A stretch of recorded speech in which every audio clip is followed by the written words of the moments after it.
सावधान रहें, आपके खिलाफ मामला दर्ज किया गया है। आपकी बहन एक परी कहती है, मेरे प्यारे बच्चे, यदि आप स्वर्गदूतों में विश्वास करते हैं तो इस वीडियो को शुरू करें और इसे पूरा देखें। यह आज आपके लिए एक बहुत ही महत्वपूर्ण संदेश है और मैं आपसे इसे अनदेखा नहीं करने की विनती करता हूं। यहां साझा किए गए शब्दों पर ध्यान दें, क्योंकि जो आप सुनने वाले हैं वह बहुत महत्व और जरूरी है। जीवन में ऐसे क्षण आते हैं जब अप्रत्याशित होता है और अनिश्चितता की छाया हमारे ऊपर छा जाती है। यह उन क्षणों में से एक है जो आप सुनने वाले हैं। उस पर विश्वास करना कठिन लग सकता है, लेकिन यह सच है और यह महत्वपूर्ण है कि आप इस रहस्योद्घाटन की गहराई को समझें। सावधान रहें, आपके खिलाफ मामला दर्ज किया गया है। हो सकता है कि आपको अभी विवरण पता ना हो, लेकिन यह सच है। घटनाओं की एक श्रृंखला ने एक चेन रिएक्शन को गति दी है जिसे आप नियंत्रित नहीं कर सकते हैं। और हालांकि यह एक दूर की चिंता की तरह लग सकता है, यह स्थिति करीब आ रही है। यह वास्तविक हो रहा है, यह जरूरी हो रहा है। आगे का रास्ता कठिन होगा। इस समय आप पूरी तरह से समझ नहीं पा रहे होंगे कि यह सब कहां से शुरू हुआ या इस अचानक हुए घटनाक्रम के लिए कौन जिम्मेदार है। लेकिन एक बात तो तय है कि यह मामला जल्द ही प्रकाश में आएगा और आपको इसके परिणाम भुगतने होंगे। आपकी बहन, आपका कोई करीबी, कोई ऐसा जिसे आप वर्षों से जानते हैं, इस मामले के केंद्र में है। आप दोनों के बीच का रिश्ता, वह विश्वास जो आप दोनों के बीच था, अब परखा जा रहा है। इसकी कल्पना करना भी दर्दनाक है, लेकिन यह सच है। आपकी बहन इस तरह से शामिल है कि आप उसे अनदेखा नहीं कर सकते। उसके बारे में जो कहा जा रहा है और जो किया गया है, उसने आपके जीवन, आपकी प्रतिष्ठा और उन लोगों के जीवन को प्रभावित करना शुरू कर दिया है जिनकी आप परवाह करते हैं। इस स्थिति का भार बहुत भारी है और भले ही आपको विश्वासघात महसूस हो, लेकिन जान लें कि ईश्वर ने आपको इस तूफान में नहीं छोड़ा है। वह आपके साथ है और अज्ञात में आपका मार्गदर्शन कर रहा है और आपको आगे आने वाली चुनौतियों के लिए तैयार कर रहा है। देवदूत कहता है कि आपको इस मामले की जटिलताओं के बारे में पता होना चाहिए। यह उतना सरल नहीं है जितना यह लग सकता है और न ही यह उतना स्पष्ट है जितना आप चाहते हैं। विवरण पेचीदा हैं और सच्चाई को पूरी तरह से सामने आने में समय लग सकता है, लेकिन अनिश्चितता के इस समय में आपको मजबूत रहना चाहिए। आपको ईश्वर के मार्गदर्शन पर भरोसा रखना चाहिए, क्योंकि वह हमेशा आपके साथ है। सबसे अंधकारमय समय में वह देखता है कि क्या हो रहा है और वह आपको इस चुनौती से बाहर निकालेगा। यह स्थिति कई भावनाओं को सामने लाएगी। आप क्रोध, भ्रम और शायद विश्वासघात भी महसूस करेंगे, लेकिन इन सब में आपको याद रखना चाहिए कि अंतिम सत्य प्रकट होगा और इसके साथ ही उपचार का मार्ग भी होगा। जल्दबाजी में कार्य करने या हताशा में निर्णय लेने का प्रलोभन न लें। भरोसा रखें कि भले ही रास्ता कठिन हो, लेकिन सत्य आपको मुक्त करेगा। आपको शांत, धैर्यवान और केंद्रित रहना चाहिए, तब भी जब आपके आसपास की हर चीज बिखरती हुई लगे। आपकी बहन, जिसे आपने प्यार किया और जिस पर आपने भरोसा किया है, वह झूठ और धोखे के जाल में फंस गई है। चाहे वह कुछ ऐसा हो जिसमें उसने स्वेच्छा से भाग लिया हो या कुछ ऐसा हो जिसमें उसे मजबूर किया गया हो, सच्चाई यह है कि वह इसमें शामिल है। आपके खिलाफ दर्ज मामला आंशिक रूप से उसका किया हुआ है। आपको ऐसा लग सकता है कि आपकी दुनिया बिखर रही है, लेकिन ईश्वर आपको याद दिला रहा है कि हर चीज में एक उद्देश्य, ईश्वर की उपस्थिति निरंतर बनी रहती है। वह इन अशांत जल में आपको नेविगेट करने में मदद करेगा और आपको आगे का रास्ता दिखाएगा। परीक्षण के इस समय में अपने विश्वास पर निर्भर रहने के लिए मजबूत बने रहना और यह भरोसा करना महत्वपूर्ण है कि ईश्वर वहां रास्ता बनाएंगे जहां कोई रास्ता नहीं लगता है। हो सकता है कि आपके पास अभी सभी उत्तर ना हो और यह ठीक है। सत्य प्रकाश में आएगा और इसके साथ ही स्पष्टता भी आएगी। अब आपको जो करना चाहिए वह है खुद को आगे की भावनात्मक यात्रा के लिए तैयार करना। यह आसान नहीं होगा, लेकिन आप अकेले नहीं हैं। ईश्वर आपके साथ है। वह आपका दिल देखता है और वह जानता है कि आप किस दर्द का अनुभव कर रहे हैं। वह आपको इस बोझ को अकेले सहन करने के लिए नहीं छोड़ेगा। उसका प्यार आपको घेरे रहेगा। उसकी बुद्धि आपका मार्गदर्शन करेगी और उसकी शांति आपको बनाए रखेगी। जैसे ही आप इस तूफान से गुजरेंगे, याद रखें कि आपकी ताकत स्थिति को नियंत्रित करने की आपकी क्षमता में नहीं है, बल्कि ईश्वर की योजना पर भरोसा करने की आपकी इच्छा में है। आप यह नहीं समझ पाएंगे कि ऐसा क्यों हो रहा है, लेकिन भरोसा रखें कि ईश्वर इस अनुभव का उपयोग आपको अधिक मजबूत, समझदार और अधिक दयालु बनाने के लिए कर रहे हैं। आप इस परीक्षण से खुद की गहरी समझ और मजबूत विश्वास के साथ बाहर आएंगे। यह मामला, यह चुनौती आपको परिभाषित नहीं करेगी। महत्वपूर्ण यह है कि आप इसका कैसे जवाब देते हैं। क्या आप इसे खुद को तोड़ने देंगे या नहीं?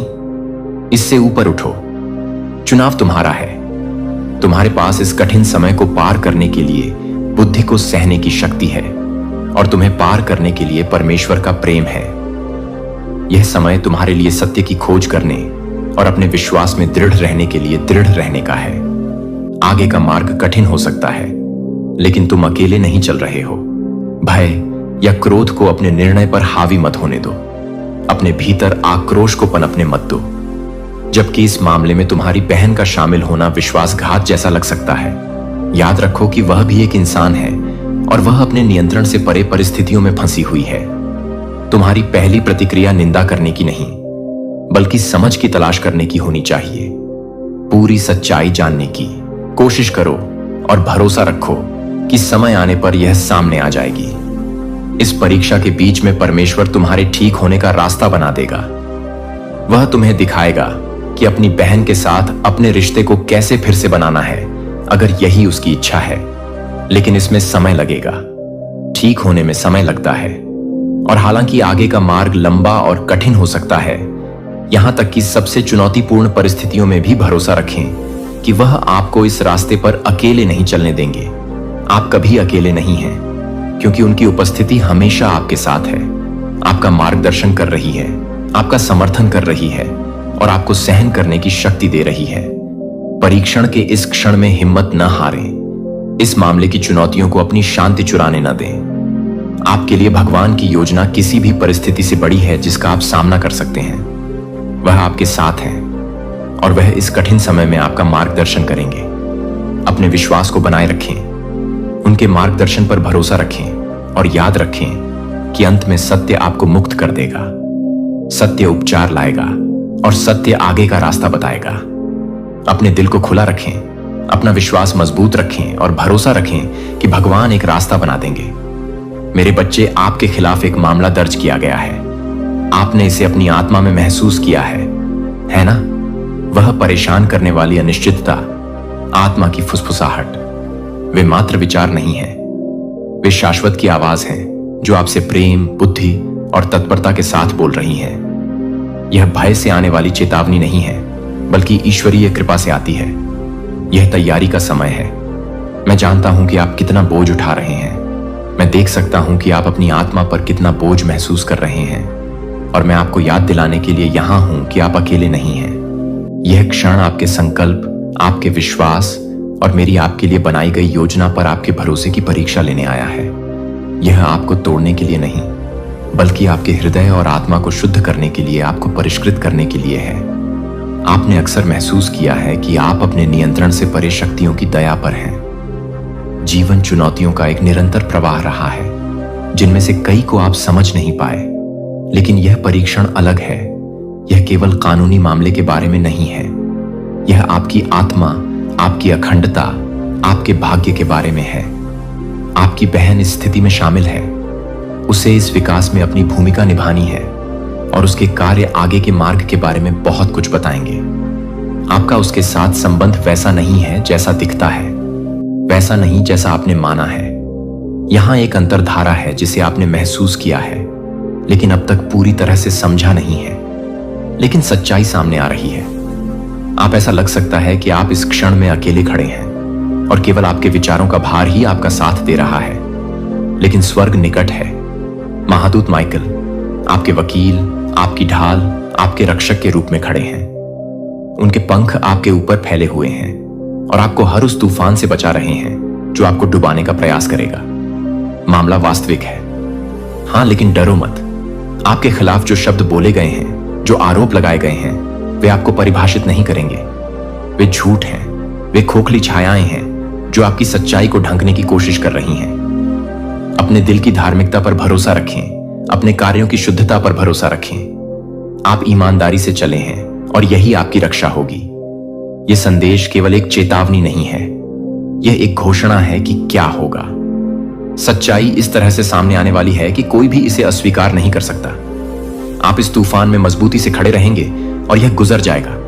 आरोप टूट जाएंगे, झूठ बिखर जाएंगे और जो बचेगा वह निर्विवाद सत्य होगा कि आप कौन हैं और आप कौन हैं। इस उथल पुथल के बीच अभी, लेकिन आप जल्द ही इस समय को देखेंगे और महसूस करेंगे कि यह आपको नष्ट करने के लिए नहीं था, बल्कि आने वाले समय के लिए आपको तैयार करने के लिए था।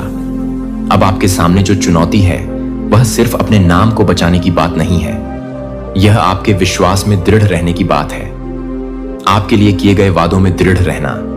आज आप जिन परीक्षणों का सामना कर रहे हैं वे आगे आने वाली महानता के लिए कदम हैं, और आप अपनी ताकत के कारण नहीं बल्कि इसलिए उठेंगे क्योंकि भगवान आपके लिए लड़ रहे हैं। ऐसे लोग हैं जो सोचते हैं कि वे वह ले सकते हैं जो आपका हक है, जो लोग मानते हैं कि इस मामले को दर्ज करके वे ऊपरी हाथ रख लेंगे, लेकिन वे ईश्वरीय न्याय की शक्ति को नहीं समझते हैं। वे उस एहसान को नहीं समझते हैं जो आपके चारों ओर है, जो आपके जीवन पर है, आपके खिलाफ बनाया गया। कोई भी हथियार सफल नहीं होगा, कोई भी आरोप, कोई झूठ, कोई चालाकी उस सत्य के सामने नहीं टिक सकती है जिसे भगवान ने पहले ही आपके ऊपर घोषित कर दिया है। यह आपके प्रतिशोध का समय है। सत्य उभरेगा और यह दिखाई देगा। हो सकता है कि अभी आपको सब कुछ समझ में ना आए, लेकिन सब कुछ एक साथ आ जाएगा। आप देखेंगे कि कैसे हर कदम, हर बातचीत और हर कार्य एक दिव्य योजना का हिस्सा था जिसे आपके जन्म से बहुत पहले ही क्रियान्वित कर दिया गया था। इस कहानी में आप पीड़ित नहीं हैं, आप विजेता हैं। आप ही हैं जो इस स्थिति से पहले से कहीं अधिक मजबूत, समझदार और अपने दिव्य उद्देश्य के साथ उभरेंगे। यह क्षण अंत नहीं है, यह एक नए अध्याय की शुरुआत है जो आशीर्वाद, सफलताओं और उन वादों के प्रकटीकरण से भरा होगा जो स्वर्ग में आपके लिए रखे गए हैं। ईश्वर की कृपा आप पर है, उनका हाथ आपके ऊपर है, और यद्यपि दुश्मन छाया डालने की कोशिश कर सकता है, सत्य का प्रकाश हर अंधेरे को भेद देगा। यह परीक्षण का समय है, हां, लेकिन यह उत्थान का समय भी है। इस कहानी में आप पीड़ित नहीं हैं, आप विजेता हैं। आप ही हैं जो इस स्थिति से पहले से कहीं अधिक मजबूत, समझदार और अपने दिव्य उद्देश्य के साथ उभरेंगे। यह क्षण अंत नहीं है, यह एक नए अध्याय की शुरुआत है जो आशीर्वाद, सफलताओं और उन वादों के प्रकटीकरण से भरा होगा जो स्वर्ग में आपके लिए रखे गए हैं।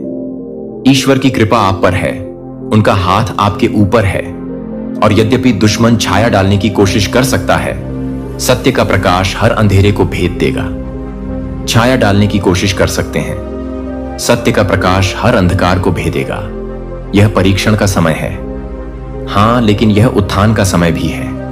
आपकी बहन के कार्यों ने आपको उसके बारे में जो कुछ भी आप जानते थे उस पर प्रश्न उठाने के लिए प्रेरित किया होगा, लेकिन इसे कड़वाहट या अविश्वास के बीज न बनने दें। उससे अभी भी प्यार करें, उसके लिए प्रार्थना करें, उसे माफ कर दें, क्योंकि उसका दिल भी भगवान के हाथ में है। जो आप अभी देख रहे हैं वह उसकी कहानी का अंत नहीं है। भगवान उसके जीवन में काम कर रहे हैं जैसे वह आपके लिए कर रहे हैं। उनका प्यार आप दोनों के लिए है।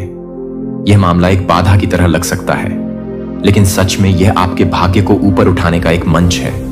जो लोग आपके खिलाफ बोले हैं वे जल्द ही इस बात से विस्मित होंगे कि भगवान कैसे आपका बचाव करते हैं, और जब मामला सुलझ जाएगा, जब धूल बैठ जाएगी, तो आप उनकी वफादारी के लिए एक वसीयतनामा के रूप में खड़े होंगे। आप इस सत्य के जीवित उदाहरण के रूप में खड़े होंगे कि चाहे डरो, क्योंकि मैं सदैव तुम्हारे साथ हूं।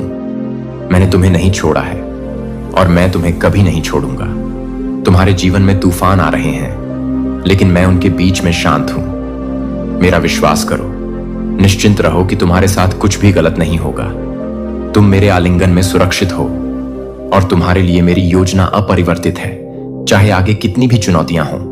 मैं तुम्हारे संघर्षों की गहराई को समझता हूं, और मैं उन आशंकाओं को जानता हूं जो तुम्हारे दिल को सताती हैं। तुम्हें परेशान करने वाली खबरें मिली होंगी, ऐसी चीजें जो तुम्हारी दुनिया की नींव को हिलाती हुई प्रतीत होती है। मुझे पता है कि क्या कहा गया है, और मुझे पता है कि क्या किया गया है।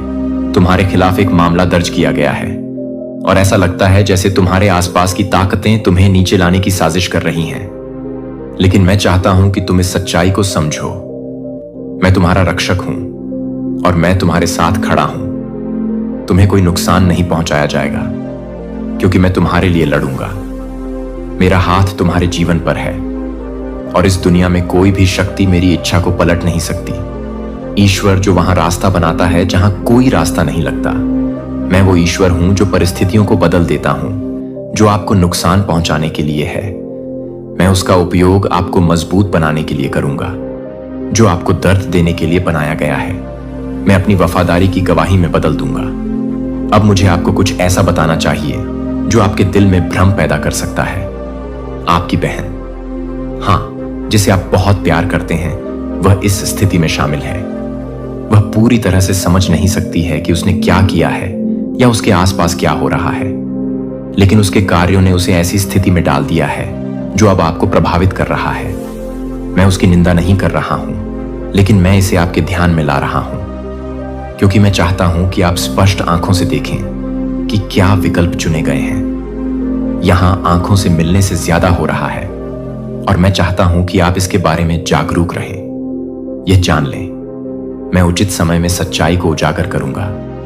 मैं छिपे हुए उद्देश्यों को प्रकट करूंगा जो आपकी पीठ पीछे किए गए कार्य हैं और गलतफहमियां जो इस बिंदु तक ले गईं। लेकिन इसे मेरी कृपा की शक्ति में अपने विश्वास को हिलाने की अनुमति न दें। मुझ पर पूरा भरोसा रखें। तब भी जब आगे की राह अस्पष्ट लगे, मैंने आपको नहीं छोड़ा है और मैं कभी नहीं छोड़ूंगा।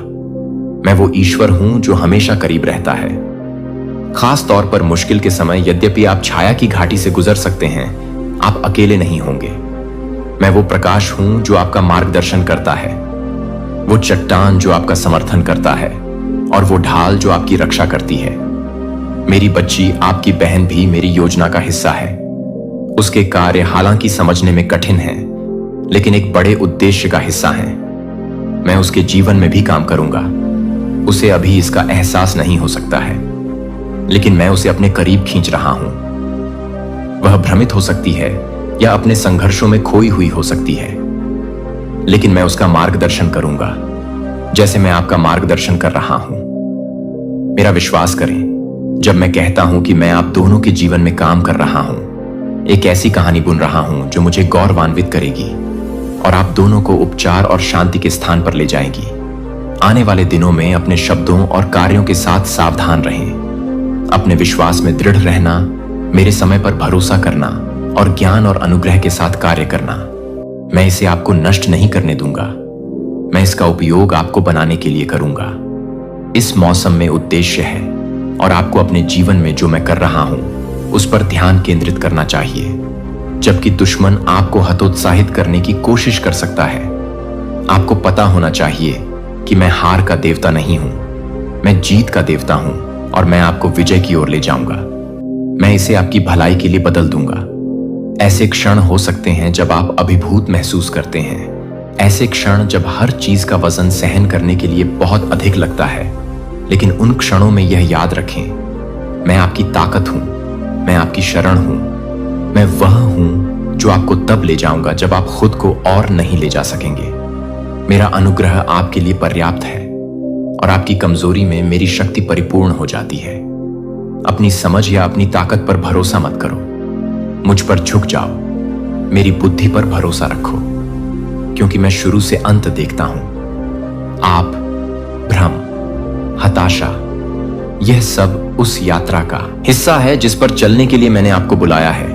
और हालांकि यह कठिन हो सकता है, मैं आपसे वादा करता हूं कि यह व्यर्थ नहीं है।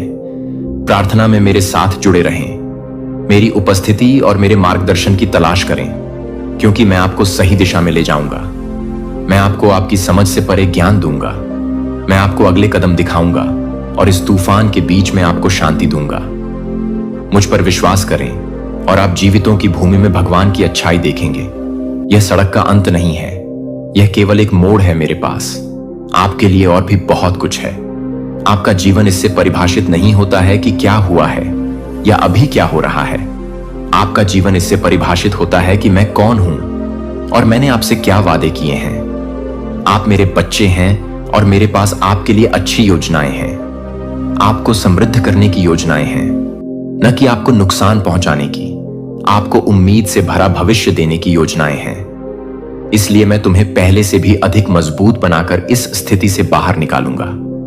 इस समय में तुम्हारी वफादारी को पुरस्कृत किया जाएगा और मेरे पास तुम्हारे लिए जो आशीर्वाद हैं वे तुम्हारी कल्पना से कहीं अधिक होंगे। मजबूत रहो, प्रार्थनाशील रहो और जान लो कि मैं तुम्हारे साथ हूं। तुम्हारी सफलता निकट आ रही है और तुम्हारी इच्छा के लिए मेरी इच्छा के रास्ते में कोई भी चीज खड़ी नहीं हो सकती। और सावधान रहो, तुम्हें मूर्ख बनाया गया है, किसी ने तुम्हारा उपयोग किया है। मेरे प्यारे बच्चे, यदि तुम स्वर्गदूतों में विश्वास करते हो तो यह वीडियो शुरू करो और इसे पूरा देखो। स्वर्गदूत कहते हैं कि आज तुम्हारे लिए यह बहुत महत्वपूर्ण संदेश है। इसे अनदेखा मत करो, इस संदेश पर ध्यान दो। सावधान रहो, एक गहरी हलचल लगभग भीतर से एक फुसफुसाहट तुम्हें ध्यान से सुनने के लिए प्रेरित कर रही है, क्योंकि तुम एक ऐसे रहस्योद्घाटन के किनारे पर हो जिसकी तुमने उम्मीद नहीं की होगी। यह संदेश केवल तुम्हारे लिए है, यह तुम्हारे लिए आ रहा है। यह संयोग से नहीं, दुर्घटना से नहीं, बल्कि दैवीय योजना से है। कभी कभी जीवन हमें घुमावदार रास्तों से ले जाता है जो शांतिपूर्ण और शांत प्रतीत होते हैं, और फिर अचानक हम अपने आप को स्पष्टता के एक अप्रत्याशित क्षण में फंसा हुआ पाते हैं। यह क्षण उन समयों में से एक है जो सत्य तुम्हारे सामने प्रकट होने वाला है। इसका उद्देश्य तुम्हें नुकसान पहुंचाना नहीं, बल्कि तुम्हें ठीक करना है। यह उस चीज का अनावरण करना आवश्यक है जो छिपाई गई है, जिसके साथ छेड़छाड़ की गई है, और सुरक्षा और आराम के भ्रम के तहत क्या छुपाया गया है। और अब समय आ गया है कि तुम इसे सुनो। जो मैं तुम्हारे साथ साझा करने वाला हूं वह बहुत महत्वपूर्ण बात है, जिसके लिए तुम्हें तैयार रहना चाहिए, और सबसे बढ़कर जिस पर तुम्हें डर कर नहीं बल्कि अपनी शक्ति पर विश्वास के साथ कार्य करना चाहिए, ताकि तुम इससे ऊपर उठ सको। मूर्ख बनाया गया है। मैं चाहता हूं कि आप यह समझें कि इस संदेश की गहराई उससे कहीं अधिक है जो आप शुरू में समझ सकते हैं। यह पहली बार में स्पष्ट नहीं लग सकता है, लेकिन मैं आपसे वादा करता हूं कि जैसे जैसे आप पढ़ेंगे, पहेली के टुकड़े आपस में जुड़ने लगेंगे। पर्दे के पीछे कुछ चीजें हो रही हैं जिन चीजों पर आपने ध्यान नहीं दिया होगा, लेकिन वे आपके जीवन को उन तरीकों से प्रभावित कर रही हैं जिनकी आपने कभी कल्पना भी नहीं की होगी। इनमें से एक चीज है आपके अपने फोन का उपयोग। हाँ, आपका अपना उपकरण, दुनिया से आपका कनेक्शन। डिजिटल युग में आपकी जीवन रेखा का उपयोग आपके विरुद्ध किया गया है। आपके किसी करीबी ने, या यहां तक कि किसी ऐसे व्यक्ति ने जिस पर आपने भरोसा किया हो, आपके फोन, आपके व्यक्तिगत स्थान, आपकी निजता को आपकी जानकारी के बिना, आपकी अनुमति के बिना एक्सेस किया है। उन्होंने उन सीमाओं को पार किया है जिन्हें पार करना उनका कभी अधिकार नहीं था, और ऐसा करने में उन्होंने घटनाओं की एक श्रृंखला शुरू कर दी है जिसने आपके अनुमान से कहीं अधिक नुकसान पहुंचाया है। उन्होंने यह केवल जिज्ञासा या चंचल इरादे से नहीं किया, नहीं, यह कहीं अधिक जानबूझकर किया गया था। इसके पीछे एक उद्देश्य था, इस घुसपैठ का एक कारण था, और यह केवल आपकी व्यक्तिगत बातचीत, आपकी तस्वीरों या आपके संदेशों तक पहुंचने के बारे में नहीं था। यह केवल आपके निजी जीवन पर आक्रमण करने के बारे में नहीं था। नहीं, यह उससे कहीं अधिक गहरा है। यह ऐसी योजना में कदम रखना जिसे आप कभी उजागर नहीं करना चाहते थे, लेकिन अब आप इसे उजागर कर रहे हैं। आप देखिए कि जब कोई आपके फोन तक पहुंचता है तो वे केवल सतही स्तर को नहीं देख रहे होते हैं। वे आपकी आत्मा, आपके विचारों, आपकी इच्छाओं, आपकी योजनाओं में झांक रहे होते हैं। वे आपका अध्ययन कर रहे होते हैं, आपकी आदतों, आपकी पसंद, आपके डर के बारे में जान रहे होते हैं। यह केवल निजता का उल्लंघन नहीं है, यह आपके हृदय में आक्रमण है, और वास्तव में ऐसा ही हुआ है। लेकिन सच्चाई यह है कि ऐसा इसीलिए किया गया क्योंकि आप कमजोर या भोले नहीं थे। नहीं, ऐसा इसीलिए किया गया क्योंकि उन्होंने आप में कुछ देखा, कुछ शक्तिशाली, कुछ ऐसा जिससे वे डर गए। आपके अंदर कुछ ऐसा है जिसकी उन्होंने कभी कल्पना भी नहीं की होगी, कुछ ऐसा जो वे चाहते हैं, कुछ ऐसा जिसे वे नियंत्रित करने का प्रयास कर रहे हैं। और उन्होंने सोचा कि आपके फोन तक पहुंचकर वे आप पर, आपके विचारों पर, आपके निर्णयों पर नियंत्रण प्राप्त कर सकते, कि आप भ्रम को देख सकते हैं कि आप उनकी कल्पना से कहीं अधिक शक्तिशाली हैं। उन्होंने जो कार्य किए वे केवल सूचना एकत्रित करने के बारे में नहीं थे, वे आपके जीवन की कहानी को नियंत्रित करने के बारे में थे। उनका मानना था कि वे आपको उस दिशा में ले जा सकते हैं जो उनके हितों, उनकी इच्छाओं और उनकी योजनाओं की पूर्ति करता हो। लेकिन एक चीज जिसे उन्होंने कम करके आंका वह है आपकी आत्मा की शक्ति। आप कौन हैं इसका सार आप हमेशा उनसे कहीं अधिक मजबूत रहे हैं जितना उन्होंने आपको श्रेय दिया है। और अब स्पष्टता के इस क्षण में आप उठेंगे। यह आपके लिए उन जंजीरों से मुक्त होने का अवसर है जिनसे उन्होंने आपको बांधने की कोशिश की है। जिस क्षण उन्होंने उस रेखा को पार किया, उन्होंने आपके पास मौजूद शक्ति को कम करके आंका जो आपसे छीन ली गई थी, उसे पुनः प्राप्त करने की शक्ति, अपना स्वयं का मार्ग निर्धारित करने की शक्ति। और अब आपको एक विकल्प बनाना होगा। क्या आप उनके कार्यों को, अपने भविष्य को परिभाषित करने, अपने भाग्य को आकार देने की अनुमति देंगे, या आप अपने फोन, अपनी जानकारी या अपनी निजता को पुनः प्राप्त करना? यह आपके स्वयं के बोध को पुनः प्राप्त करने के बारे में है। यह अपने आप को आईने में देखने और उस व्यक्ति को देखने के बारे में है जो आप हमेशा से बनने वाले थे। आप किसी और के हेरफेर या किसी और की योजना का उत्पाद नहीं हैं। आप ईश्वरीय उद्देश्य या ईश्वरीय डिजाइन का उत्पाद हैं। आप इससे कहीं अधिक के लिए बनाए गए थे और अब आपको अपने सत्य में कदम रखने के लिए बुलाया जा रहा है। इस ज्ञान पर कार्य करने से डरो मत। अपने आप को बचाने के लिए खड़े होने से डरो मत। यह सुनिश्चित करने के लिए कि कोई भी आपके जीवन को निर्देशित करने की शक्ति नहीं रखता है। आपके पास इसे दूर करने, इससे उठने और नए उद्देश्य के साथ आगे बढ़ने की ताकत है। जिस पर उन्होंने भरोसा नहीं किया वह है आपका लचीलापन, अनुकूलन करने की आपकी क्षमता और जो आपका सही है उसके लिए लड़ने का आपका अटूट दृढ़ संकल्प। आप अभी भ्रमित महसूस कर सकते हैं। आप विश्वासघात, दुख या खोया हुआ महसूस कर सकते हैं, लेकिन मैं आपको आश्वस्त करता हूं कि यह परिवर्तन का क्षण, यह आपका समय है अपने नियंत्रण को वापस लेने का, अपनी कहानी को फिर से लिखने का और मजबूती और दृढ़ विश्वास के साथ आगे बढ़ने का। इसलिए जैसे जैसे आप आने वाले दिनों में आगे बढ़ेंगे, याद रखें कि सच्चाई उजागर हो चुकी है और अब यह आप पर निर्भर है कि आप अपने भविष्य की रक्षा के लिए खुद को बचाने के लिए आवश्यक कदम उठाएं और किसी को भी अपने जीवन की सीमाओं को पार करने की अनुमति न दें। उठने की अपनी क्षमता पर भरोसा रखें, अपनी ताकत पर भरोसा रखें और भरोसा रखें कि यही वह क्षण है जब सब कुछ बेहतर के लिए बदल जाता है। अतीत आपके पीछे है, भविष्य आपके सामने है और आप अजेय हैं। इस संदेश को दिल से लें, इसे अनदेखा न करें। बदलाव का समय आ गया है और आप इसके लिए तैयार हैं। यह आपके लिए एक संदेश है, समय के पर्दे के पार से गूंजती एक दिव्य पुकार। आपने अपनी आत्मा में शांत हलचल महसूस की है। क्या आपके मन के पीछे वह आवाज नहीं है जो आपको आज ध्यान से सुनने के लिए शांत रहने का आग्रह कर रही है? स्वर्ग के पास आपको बताने के लिए कुछ महत्वपूर्ण है। यह जरूरी है, यह केवल एक संयोग नहीं है, यह दिव्य समय के लिए एकदम सही क्षण है। सतर्क रहें। आपका जीवन एक ऐसे तरीके से खुल रहा है जिसे आप अभी पूरी तरह से समझ नहीं पाए हैं। आप जिन रास्तों पर चले हैं, जो दरवाजे खुले और बंद हुए, उन्हें अदृश्य शक्तियों द्वारा आकार दिया गया है। लेकिन एक सच्चाई है जिसका अब आपको सामना करने की आवश्यकता है। एक सच्चाई जो एक बार सामने आने पर सब कुछ बदल देगी। कोई व्यक्ति कहीं ना कहीं आपके फोन और आपके संचार का उपयोग एक ऐसी कहानी बुनने के लिए कर रहा है जो आपकी अपनी नहीं है। आपको मूर्ख बनाया गया है। जिन कनेक्शनों को आप वास्तविक समझते थे, जो बातचीत निर्दोष लगती थी, वे छुपे हुए इरादों से दूषित थीं। वे चाहते थे कि आप कुछ ऐसा विश्वास करें जो सच नहीं था, ताकि आपका दिल उस दिशा में चला जाए जो आपके उद्देश्य के अनुरूप नहीं थी। लेकिन बात यह है कि आपको कभी भी इसके लिए नहीं गिरना था। आपको कभी भी गुमराह नहीं होना था।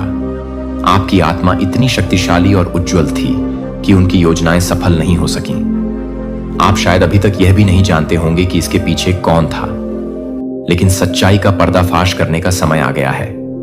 यह केवल एक क्षणिक चूक नहीं है, यह एक बड़ी आध्यात्मिक योजना का हिस्सा है जिसे समझने के लिए आपको गवाह बनने के लिए बुलाया जा रहा। ऐसे क्षण जब आप अपने दिल में बेचैनी को समझा नहीं सकते थे, वह भावना एक दिव्य संकेत थी, ब्रह्मांड से एक चेतावनी। आप जितना समझते हैं उससे कहीं अधिक जुड़े हुए हैं। आपके पास आध्यात्मिक विवेक है, एक उपहार है जो आपके अंदर जागृत होने की कोशिश कर रहा है, जो आपको वह देखने में मदद कर रहा है जो दूसरे नहीं देख सकते। आप सूक्ष्म कंपनों से अभ्यस्त हो गए हैं, उन ऊर्जाओं को उठा रहे हैं जो मानव आंखों को तुरंत दिखाई नहीं देती।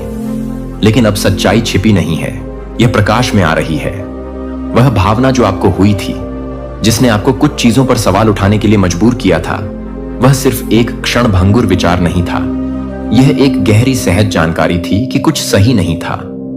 आप कुछ समय से इस रहस्य को खोजने के कगार पर थे, लेकिन अब तक समय सही नहीं था। भगवान का समय हमेशा सही होता है, और आज आपको रहस्योद्घाटन के सामने खड़े होने के लिए बुलाया जा रहा है। इस हेरफेर के पीछे हर शब्द, हर इशारा, हर छिपी हुई क्रिया देखी गई है। आप इस यात्रा में अकेले नहीं हैं। स्वर्ग आप पर नजर रख रहा है, आपका मार्गदर्शन कर रहा है, तब भी जब आप रास्ता नहीं देख पा रहे थे। और अब इस क्षण में आपको वह स्पष्टता दी जा रही है जिसकी आपको आवश्यकता है। पर्दा हटाया जा रहा है और सत्य आपको मुक्त करेगा। यदि आप दान करना चाहते हैं या अपनी प्रशंसा दिखाना चाहते हैं, तो आप $100 तक का सुपर थैंक्स दे सकते हैं। ऐसी ताकतें हैं जो आपकी दयालुता और आपके भरोसे का फायदा उठाने के लिए धोखा देने की कोशिश करेंगी। लेकिन आपके जीवन में काम करने वाला दिव्य हाथ किसी भी ताकत से अधिक मजबूत है, जो आपकी शांति को बाधित करना चाहता है। आपके पास इस पर काबू पाने की शक्ति है। आप पर डाले गए किसी भी झूठ से मुक्त होने के लिए याद रखें, यह क्षण जागने का आह्वान है। यह दिव्य की ओर से एक जागृति आह्वान है। दुनिया ने आपके दिल की बुद्धि को डुबोने के लिए आपकी आंतरिक आवाज को चुप कराने की कोशिश की है, लेकिन अब और नहीं। यह क्रोध ठीक है, अपने आप को महसूस करने की अनुमति दें, लेकिन इन भावनाओं को खुद पर हावी ना होने दें। यह पीछे हटने या डर में छिपने का समय नहीं है। यह विपरीत परिस्थितियों का सामना करने के लिए मजबूती से खड़े होने और कार्रवाई करने का समय है। आपके अंदर आगे बढ़ने, ठीक होने और अपनी शक्ति को पुनः प्राप्त करने की शक्ति है। अपने भीतर निर्मित ज्ञान पर भरोसा रखें। आपको रास्ता दिखाया जा रहा है, भले ही रास्ता अनिश्चित लगे। आपको दिव्य आलिंगन में रखा जा रहा है। आपके साथ ऐसा कुछ नहीं होगा जिसे संभालना आपकी क्षमता से परे हो। आप जितना जानते हैं उससे अधिक मजबूत हैं। आपके पास हमेशा से ही ऊपर उठने और अपने रास्ते में आने वाली किसी भी चुनौती से आगे बढ़ने की शक्ति रही है। यह रहस्योद्घाटन कहानी का अंत नहीं है, यह शुरुआत है। यह एक महत्वपूर्ण मोड़ है, वह क्षण जहां आप वह वापस लेते हैं जो हमेशा आपके लिए था। भ्रम का हर क्षण, सवालों का हर क्षण आपको स्पष्टता के इस बिंदु तक ले जा रहा था। मैं चाहता हूं कि आप ध्यान से सुने। यह महत्वपूर्ण है कि आप इस संदेश को अपने दिल की गहराई से समझें। आपके और आपके प्रियजन के बीच जो चुप्पी छाई हुई है, वह महज संयोग नहीं है। यह एक ढाल है जिसे उन्होंने आपसे कुछ छिपाने के लिए खड़ा किया है। एक बोझ जिसे वे अकेले ही ढो रहे हैं, उम्मीद और प्रार्थना करते हुए कि आप इसे कभी नहीं खोज पाएंगे। लेकिन मैंने सच्चाई देखी है और मैं आपको प्यार या अज्ञानता से अंधे होकर अंधेरे में चलते रहने की अनुमति नहीं दूंगा। सच्चाई यह है कि कल सुबह जिसे आप प्यार करते हैं, उसके कार्यों से आपकी दुनिया बदल जाएगी। जो योजनाएं बनाई गई हैं वे फलित होंगी, और एक बार ऐसा होगा तो जो हो चुका है उसे पूर्ववत करना असंभव होगा। वे एक ऐसे रास्ते पर चल रहे हैं जो आपके जीवन में अपरिवर्तनीय परिवर्तन लाएगा, और वे यह जानते हुए ऐसा कर रहे हैं कि आप इसे नहीं समझेंगे। वे नहीं चाहते कि आप यह जानें। वे डरे हुए हैं कि अगर आपने ऐसा किया तो सब कुछ बिखर जाएगा। लेकिन मैं चाहता हूं कि आप इसे सुने, चाहे वे इसे आपसे कितना भी छिपाना चाहें, चाहे वे अपने विकल्पों को सही ठहराने के लिए खुद से कितने भी झूठ बोलें। सच्चाई सामने आएगी। आप ईश्वर की संतान हैं और आपको सच्चाई जानने का हक है। आपको रहस्यों और छिपे हुए एजेंडों की छाया में नहीं चलना है। आपको प्रकाश में चलना है, और मैं आपको उस प्रकाश में मार्गदर्शन करूंगा। हां, यह कठिन होगा। हां, यह आपको हिला देगा, लेकिन आपको पता होना चाहिए कि जो कुछ भी सामने आएगा वह अंत में आपको मजबूत करेगा। कल जो आप खोजेंगे वह दुख देगा, लेकिन यह आपको मुक्त भी करेगा। आपको संदेह की जंजीरों से मुक्त करें। जो आपको सच्चाई पर पूरी तरह से भरोसा करने और प्यार करने से रोक रही है। जिसे आप प्यार करते हैं वह किसी ऐसी चीज में उलझ गया है जिसके बारे में उन्हें लगता था कि वह कभी प्रकाश में नहीं आएगा। उन्हें लगता था कि वे स्थिति को नियंत्रित कर सकते हैं, कि वे इसे छिपा सकते हैं। आपको सच्चाई से दूर रखते हुए उन्होंने खुद को यह समझाने की कोशिश की है कि वे आपको इससे बचा सकते हैं, कि आपको यह जानने की जरूरत नहीं है कि पृष्ठभूमि में क्या हो रहा है। लेकिन यह ऐसी चीज नहीं है जिससे आप लंबे समय तक अनजान रह सकते हैं। कल सच्चाई उन तरीकों से उजागर होनी शुरू हो जाएगी जिसे न तो आप और न ही वह व्यक्ति नियंत्रित कर सकता है जिसे आप प्यार करते हैं। भगवान लंबे समय से आपके सपनों में इस बारे में आपसे बात कर रहे हैं। आपने अपने दिल में कुछ गड़बड़ महसूस की है, एक फुसफुसाहट हुई है, एक ज्ञान जिसे आप पूरी तरह से समझ नहीं पाए हैं। लेकिन आप उस दूरी को अनदेखा नहीं कर सकते हैं जिसे आपने महसूस किया है। उनके व्यवहार में परिवर्तन, जिस तरह से वे अचानक विचारों से ग्रस्त लगते हैं, आप उन तक नहीं पहुंच सकते। यह महज संयोग नहीं है। आपकी आत्मा जानती है कि क्या हो रहा है, भले ही आपका दिमाग पूरी तरह से समझ न पाया हो। पर्दा उठने वाला है, और जब यह होगा तो आपका सामना एक ऐसे सत्य से होगा जो इतना मजबूत होगा कि आपको ऐसा लगेगा कि आपके नीचे की जमीन हिल रही है। लेकिन मैं आपको यह बता दूं कि भगवान इस क्षण में आपके साथ होंगे। निश्चिंत रहें, आप अकेले नहीं हैं। आप कभी अकेले नहीं हैं। मैं आपके दर्द की गहराई में, विश्वासघात के दुख में, आपसे छुपाए गए रहस्यों की उलझन में आपके साथ रहूंगा। जब आपका दिल टूट जाएगा तो मैं आपका दिल थाम लूंगा, और जब आगे का रास्ता अस्पष्ट लगे तो मैं आपके कदमों का मार्गदर्शन करूंगा। यह कोई सजा नहीं बल्कि शुद्धिकरण है। यह सत्य आपको अधिक स्पष्टता, गहन विश्वास और अटूट शक्ति के मौसम में ले जाएगा। यह एक तूफान की तरह महसूस होगा, लेकिन जान लें कि मैं आपके साथ तूफान में हूं। जैसे मैं हवाओं और लहरों को शांत करता हूं, मैं आपके दिल में उथल पुथल को शांत कर दूंगा। डरो मत, मैंने आपको इस क्षण के लिए पहले से ही तैयार कर रखा है। आप शायद यह ना समझ पाएं कि यह क्यों हो रहा है या इसे इस तरह क्यों प्रकट होना पड़ा, लेकिन विश्वास रखें कि मैं हमेशा आपके भले के लिए काम कर रहा हूं। मैं भगवान हूं उनके उठाने के बोझ के रूप में, लेकिन मैं आपको बताता हूं कि कोई भी बोझ अकेले नहीं उठाया जाता है। आपको खुशी और दर्द दोनों को साझा करने के लिए एक साथ चलना है। उन्होंने आपकी रक्षा के लिए जो दीवारें बनाई हैं वही चीजें हैं जो आपको अलग कर रही हैं, लेकिन आने वाले दिनों में ये दीवारें गिर जाएंगी। सच्चाई चुप्पी को तोड़ देगी और आपके रिश्ते को फिर से बनाया जाएगा या तोड़ दिया जाएगा। यह इस बात पर निर्भर करेगा कि आप जो प्रकट करते हैं उस पर कैसे प्रतिक्रिया देते हैं। भक्त, क्या आपने कभी कहा है मैं परमेश्वर में विश्वास करता हूं, लेकिन जब किसी ने पूछा कि परमेश्वर कौन है तो आप रुक गए? ऐसा नहीं कि आप विश्वास नहीं करते, बल्कि इसलिए क्योंकि किसी ने आपको कभी ठीक से समझाया ही नहीं कि परमेश्वर असल में है कौन। शायद आपने ट्रिनिटी 3 रूपों में एक परमेश्वर के बारे में संडे स्कूल में सुना हो। शायद आपके पास्टर ने एक बार कुछ डायग्राम और मुश्किल एग्जाम्पल से समझाने की कोशिश की हो। शायद आपने सिर हिलाया, आमीन कहा, लेकिन दिल से आपको समझ नहीं आया। और अब जब आप इतने सालों से विश्वास में हैं, अगर कोई आपसे साफ साफ पूछे कि परमेश्वर पिता कौन है, परमेश्वर पुत्र यानी यीशु कौन है और पवित्र आत्मा कौन है, और यह तीनों मिलकर एक ही परमेश्वर कैसे हैं, तो क्या आप बिना झिझक के समझा सकते हैं? यह मसीही विश्वास की सबसे जरूरी सीख है, क्योंकि अगर हम परमेश्वर को ठीक से नहीं समझते तो सब कुछ गलत हो जाता है। यीशु का क्रूस मुक्ति प्रार्थना, वर्कशिप और परमेश्वर से रिश्ता सब कुछ इसी पर टिका है कि परमेश्वर असल में कौन है। और अगर ट्रिनिटी, एक ही परमेश्वर के 3 रूप, अब भी आपके लिए एक रहस्य है या कोई मुश्किल सवाल है जिससे आप दूर रहते हैं, तो यह वीडियो आपके लिए है, क्योंकि इसमें हम आसान बातों तक ही नहीं रुकेंगे। हम सच्चाई को छोटा नहीं बनाएंगे, हम उस गहरी सीख में जाएंगे जो आपकी मुक्ति को मुमकिन बनाती है और आपकी वर्कशिप को सच्चा और दिल से जोड़ती है। इस वीडियो के आखिर तक आपका विश्वास सिर्फ मजबूत नहीं होगा, बल्कि और साफ भी लगेगा। एक ही परमेश्वर, 3 अलग अलग रूप, एक गहरा रहस्य जो अब पहले से बेहतर समझ आएगा। पुराने समय की चर्च के लिए यह बस एक सोच नहीं थी। उन्होंने इसके लिए लड़ाई की बहस की दुख सहा, यहां तक कि कुछ लोग मारे भी गए, सिर्फ इसलिए क्योंकि वे इस एक सच्चाई से समझौता नहीं करना चाहते थे कि पिता पुत्र नहीं है, पुत्र आत्मा नहीं है और आत्मा पिता नहीं है। लेकिन फिर भी ये तीनों एक ही परमेश्वर हैं। और आज की दुनिया में जहां लोग अपनी पहचान को लेकर उलझे हुए हैं, सच्चाई बार बार बदलती लगती है और हर जगह स्पिरिचुअल उलझन है। ऐसे समय में यह जानना कि आप किस परमेश्वर के हैं बहुत जरूरी हो गया है। तो चलो एक ऐसा सवाल पूछते हैं जो ज्यादातर लोग जोर से नहीं पूछते। क्या आप सच में उस परमेश्वर को समझते हैं जिस पर आप विश्वास करते हैं?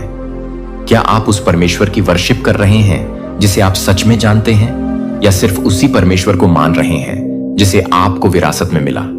क्या आपने कभी सोचा यह सब इतना जरूरी क्यों है, या फिर मेरी जिंदगी में क्या बदल जाएगा अगर मैं सच में उस पिता को जान लूं जिसने बेटे को भेजा, उस बेटे को समझूं जिसने पिता को दिखाया, और उस आत्मा को महसूस करूं जो इन दोनों को अभी मेरे दिल में लाता है? अगर आप चाहते हैं कि हम ऐसे ही और विषय आसान तरीके से समझाएं, जैसे कि पवित्र आत्मा की आवाज कैसे सुने, या यीशु कैसे पूरी तरह से परमेश्वर भी थे और इंसान भी, तो हमें कमेंट में बताइए। हम आपके साथ उस रास्ते पर भी चलेंगे। लेकिन अभी के लिए एक गहरी सांस लें, क्योंकि जो परमेश्वर इस पूरी दुनिया को चलाते हैं वो सिर्फ एक सोचने वाली बात नहीं है, वो एक त्रिएक ट्रिनिटी है जिन्हें हम महसूस कर सकते हैं। अगर हम सच में ट्रिनिटी को जानना चाहते हैं, सिर्फ समझना नहीं बल्कि उन्हें जीते जागते परमेश्वर की तरह महसूस करना चाहते हैं, तो हमें यह सच्चाई माननी होगी। ट्रिनिटी का मतलब आपकी सोच से ज्यादा जरूरी है, क्योंकि यह बात सिर्फ यह नहीं बताती कि परमेश्वर कौन है, बल्कि यह भी सिखाती है कि हम उनके साथ रिश्ता कैसे बनाएं। यह हर चीज को छूती है। आप कैसे प्रार्थना करते हैं, कैसे वर्कशिप करते हैं, उद्धार को कैसे समझते हैं, आप खुद को कैसे देखते हैं, आपका मकसद क्या है, और परमेश्वर ने आपको किस काम के लिए चुना है। और जब ट्रिनिटी की यह सच्चाई बिगड़ जाती है या हम उसे नजरअंदाज करते हैं, तो हमारी पूरी स्पिरिचुअल लाइफ धीरे धीरे हिलने लगती है बिना हमें पता चले। इसीलिए यह कोई पुरानी या मुश्किल बात नहीं है। यह वह सच्चाई है जो हमारी जिंदगी का केंद्र पकड़ कर रखती है, और जब यह नहीं होती तो सब कुछ अजीब लगने लगता है। आपकी प्रार्थना दिल से नहीं निकलती, आपकी वर्कशिप सिर्फ एक रस्म बन जाती है, और आप यीशु को लेकर उलझन में पड़ जाते हैं। आप परमेश्वर में विश्वास करते हो, लेकिन अंदर से गहराई नहीं होती, कोई आग, कोई जोश महसूस नहीं होता। और फिर आप सोचने लगते हो शायद गलती आप में है, शायद आप ज्यादा स्पिरिचुअल नहीं हो, या फिर शायद आपकी जिंदगी में इतनी गड़बड़ है कि आप वैसे परमेश्वर को महसूस नहीं कर सकते जैसे और लोग करते हैं। लेकिन क्या हो अगर समस्या आपके विश्वास में नहीं बल्कि उस तरीके में हो जिससे आप परमेश्वर को समझते हो? अगर आप सोचते हो कि परमेश्वर बस एक ही व्यक्ति हैं जो तीन अलग अलग रोल निभाते हैं, जैसे कोई एक्टर तीन मुखौटे पहनकर एक्टिंग कर रहा हो, तो जब आप प्रार्थना करते हैं तो आपको खुद नहीं पता होता कि आप किससे बात कर रहे हो। आप कभी पिता को पुत्र समझ लेते हो, कभी पवित्र आत्मा को पिता समझ लेते हो, और इसी उलझन में आपकी आत्मा भी कंफ्यूज हो जाती है। हो सकता है आप यीशु की वर्कशिप करते हो, लेकिन भूल जाते हो कि यीशु आपको पिता की ओर ले जाते हैं, या आप पवित्र आत्मा से जुड़ने की कोशिश करते हो बिना यह समझे कि शुरू से वही आपको यीशु के पास ला रहे हैं। दूसरी ओर अगर आप सोचते हो कि पिता, पुत्र और पवित्र आत्मा तीन अलग अलग परमेश्वर हैं, तो आप उन्हें अपने दिमाग में अलग अलग दर्जा देने लगते हो, या फिर उसी से जुड़ते हो जिससे आपको ज्यादा आराम मिलता है। शायद आपको यीशु अच्छे लगते हैं, लेकिन आप पवित्र आत्मा से दूर रहते हो क्योंकि वो आपको अजीब लगते हैं, या शायद आप पिता को गुस्से वाला और दूर समझते हो जबकि यीशु को दयालु और पास समझते हो। लेकिन जब आप ऐसा करते हो तो आप असली परमेश्वर से नहीं बल्कि उस कल्पना वाले परमेश्वर से जुड़ते हो जो आपने अपने मन में बनाया है, जिससे आपको सुरक्षित महसूस हो। यही असली खतरा है। त्रिक परमेश्वर को गलत समझना सिर्फ उलझन नहीं लाता, यह मूर्ति पूजा तक ले जाता है, क्योंकि फिर आप असली परमेश्वर की जगह एक ऐसा परमेश्वर बना लेते हो जो आपने खुद सोचा है। प्राचीन समय की कलीसिया में भी यही परेशानी थी। जब प्रेरित मर गए और सताव बढ़ा तो मसीही लोगों को साफ साफ बताना पड़ा कि वह क्या मानते हैं, क्योंकि बहुत सी गलत बातें फैल रही थीं। कुछ लोग कहते थे यीशु सिर्फ एक इंसान थे, कुछ कहते थे वो ईश्वर जैसे थे, पर पिता के बराबर नहीं। और कुछ कहते थे, पवित्र आत्मा कोई व्यक्ति नहीं, बस एक शक्ति है। यह छोटी मोटी बातें नहीं थी, ये वो झूठ थे जो किसी की हमेशा की जिंदगी को बदल सकते थे। इसीलिए पुराने समय में जो चर्च की बड़ी मीटिंग्स हुई थी, जैसे कि निकिया काउंसिल और कॉन्स्टेंटिनोपल काउंसिल, वो बहुत जरूरी और सख्त थी। वो बस ट्रेडिशन को नहीं बचा रहे थे, वो सच्चाई को बचा रहे थे। और आज भी हम उसी लड़ाई में हैं, बस उसका रूप बदल गया है। आज के जमाने में लोग बाइबल की बातों को सेल्फ हेल्प से मिलाते हैं, थोड़ा मनोकामना पूरी करने की बातें जोड़ते हैं, और कभी कभी यूनिवर्स जैसे शब्दों से सब कुछ ढकने की कोशिश करते हैं। इसीलिए आज हमें सच्चे त्रिएक परमेश्वर की सबसे ज्यादा जरूरत है, क्योंकि जब आप पिता को अपने क्रिएटर की तरह जानते हो, बेटे यीशु को अपने उद्धारकर्ता की तरह मानते हो, और पवित्र आत्मा को अपनी हर पल की मदद और साथी की तरह पहचानते हो, तब आप झूठी शांति के पीछे भागना बंद करते हो और असली सामर्थ्य में चलना शुरू करते हो। चलो अब इसे और भी करीब से समझते हैं। अगर कभी तुम्हें लगा कि तुम्हारी प्रार्थनाएं ऊपर नहीं जा रही, तो हो सकता है तुम किसी धुंधले विचार से बात कर रहे हो, ना कि उस व्यक्ति से जो खुद को पिता कहता है। अगर पाप करने के बाद कभी तुम्हें लगा कि परमेश्वर बहुत दूर हो गए हैं, तो शायद तुम भूल गए कि यीशु मसीह तुम्हारा वकील है, जो पिता के सामने खड़ा होकर कहता है, मैं इसका दाम पहले ही चुका चुका हूं। और अगर कभी तुम्हें अपने अंदर कोई आत्मिक ताकत नहीं लगी, तो शायद किसी ने तुम्हें नहीं बताया कि पवित्र आत्मा तुम्हारे अंदर रहता है। कोई बस एक एहसास नहीं, बल्कि खुद परमेश्वर की सांस की तरह। इसीलिए त्रिक परमेश्वर को जानना जरूरी है, क्योंकि परमेश्वर से तुम्हारा रिश्ता एक तरफा नहीं है। वो एक जिंदा, प्यार भरा और चलने वाला रिश्ता है। पिता तुमसे प्यार करते हैं, यीशु मसीह ने तुम्हें बचाया, पवित्र आत्मा तुम्हें ताकत देता है, तीनों मिलकर काम करते हैं। तीनों एक ही सच्चा परमेश्वर है। और यह बस सही शब्दों को बोलने की बात नहीं है, यह सही परमेश्वर को जानने की बात है। जब तुम त्रिएक परमेश्वर को समझते हो, तो वर्शिप में दिल से लगाव आता है, प्रार्थना अपनेपन से भर जाती है, क्रूस का मतलब और गहरा हो जाता है, और तुम्हारा विश्वास सिर्फ एक सोच नहीं रहता, वो जी उठता है। हम ये बात बार बार बाइबल में देखते हैं। जब यीशु बपतिस्मा ले रहे थे तो आकाश खुल गया। पिता ने कहा, यह मेरा पुत्र है। पवित्र आत्मा कबूतर की तरह नीचे आया और यीशु पानी में खड़े थे। तीन अलग अलग व्यक्ति, एक ही परमेश्वर, एक ही पल, एक ही मकसद। पौलुस इफिसियों 2:18 में कहता है, यीशु के जरिए हम दोनों को एक आत्मा के द्वारा पिता तक पहुंच मिलती है। देखा तुमने यीशु के जरिए पिता के पास, आत्मा के द्वारा एक ही वाक्य में पूरी ट्रिनिटी। यही तरीका है उद्धार का, यही तरीका है प्रार्थना का, और यही तरीका है तुम्हारे जीवन के चलने का। शायद किसी ने पहले कभी तुम्हें यह बात इतने आसान तरीके से नहीं समझाई। शायद तुमने सालों से परमेश्वर पर विश्वास किया है, लेकिन कभी यह नहीं जाना कि जब भी तुम उसकी तरफ एक कदम बढ़ाते हो, तो वह पवित्र आत्मा होता है जो तुम्हें खींच रहा होता है। यीशु तुम्हें अपने लहू से ढक रहा होता है, और पिता तुम्हें खुली बाहों से स्वागत करने के लिए इंतजार कर रहा होता है। अब तुमने यह देख लिया, अब यह सच्चा लग रहा है, यह एक खुलासा है। और जब तुम परमेश्वर को वैसे देखते हो जैसे वह सच में है, तो सब कुछ बदल जाता है। अगर ट्रिनिटी सब कुछ बदल देती है, तुम्हारी प्रार्थना, तुम्हारी वर्कशिप, तुम्हारी पहचान, तो अगला सवाल साफ है। सबसे पहले हम इसे कहां देखते हैं? क्योंकि अगर यह ट्रिनिटी कोई इंसानों का बनाया हुआ नियम नहीं है जो बाद में चर्च के इतिहास में जोड़ा गया हो, तो फिर हमें यह बाइबल में शुरू से ही दिखाई देनी चाहिए। और ऐसा होता भी है। बिल्कुल शुरुआत में उत्पत्ति अध्याय 1 में ना तो वहां कोई नियम था, ना इजराइल था, ना भविष्यवक्ता, और ना ही सुसमाचार। लेकिन फिर भी वहां तक परमेश्वर पहले से ही काम कर रहे थे, बना रहे थे और चल रहे थे। लेकिन ज्यादातर लोग इसे समझ नहीं पाते, क्योंकि उत्पत्ति एक बड़े अक्षरों में ट्रिनिटी नहीं कहता। यह धीरे से कहता है, जैसे एक पवित्र गूंज, जैसे हर चीज की शुरुआत में छुपा हुआ परमेश्वर का निशान। शुरुआत में परमेश्वर ने आकाश और पृथ्वी को बनाया। यह पिता परमेश्वर हैं, शुरुआत करने वाले, सब कुछ शुरू करने वाले, जो अंधकार में से रोशनी को बोलकर ले आते हैं। फिर लिखा है, परमेश्वर का आत्मा जल के ऊपर मंडरा रहा था। मंडरा रहा था का मतलब है वो चुप नहीं था, बल्कि तैयार था कुछ करने के लिए। यहां जो इब्रानी शब्द है रुआख, उसका मतलब होता है सांस, हवा। आत्मा यानी परमेश्वर की जिंदा और चलती फिरती उपस्थिति, जो अंधकार और गड़बड़ी के ऊपर इस तरह थी जैसे सब कुछ ठीक करने से पहले तैयार खड़ा हो। और फिर आती है एक आवाज, और परमेश्वर ने कहा, यहीं रुकिए।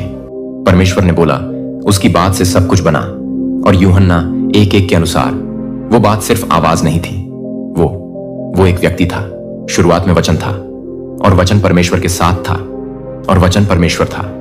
वो वचन शुरुआत से ही परमेश्वर के साथ था, और उसी के द्वारा सब कुछ बनाया गया। वो है यीशु। अभी बेथलेम में पैदा नहीं हुए थे, लेकिन समय की शुरुआत से पहले भी मौजूद थे। हमेशा से रहने वाले पुत्र परमेश्वर का वचन, जिसने अपनी बात से आकाश गंगाएं बना दी, पानी को जमीन से अलग किया और इंसान को मिट्टी से इस तरह बनाया जैसे वह वही हाथ हो जो एक दिन हमारे लिए कीलों से छिदे जाएंगे। पिता, वचन, आत्मा, एक ही परमेश्वर, 3 व्यक्ति सृष्टि की पहली सांस से ही। और फिर आता है उत्पत्ति 1 से 26:1, ऐसा वचन जो आपको सोचने पर मजबूर कर देगा। आओ हम मनुष्य को अपने स्वरूप में, अपनी समानता में बनाएं। परमेश्वर किससे बात कर रहे हैं? यह स्वर्गदूत नहीं हो सकते, क्योंकि वह सृष्टिकर्ता नहीं है। यह कोई शाही हम नहीं है, क्योंकि इब्रानी भाषा में ऐसा तरीका नहीं चलता। यहां परमेश्वर खुद अपने 3 रूपों, पिता, पुत्र और आत्मा से बात कर रहा है। यह परमेश्वर के अंदर एक पवित्र बातचीत है। आओ हम मनुष्य को बनाएं। पिता योजना बनाते हैं, यीशु बोलते हैं, और पवित्र आत्मा उसमें जीवन भर देते हैं। और तब अचानक आप समझ जाते हो, मनुष्य को सिर्फ परमेश्वर ने बनाया नहीं, हमें मिलजुल कर रहने वाले परमेश्वर के स्वरूप में बनाया गया।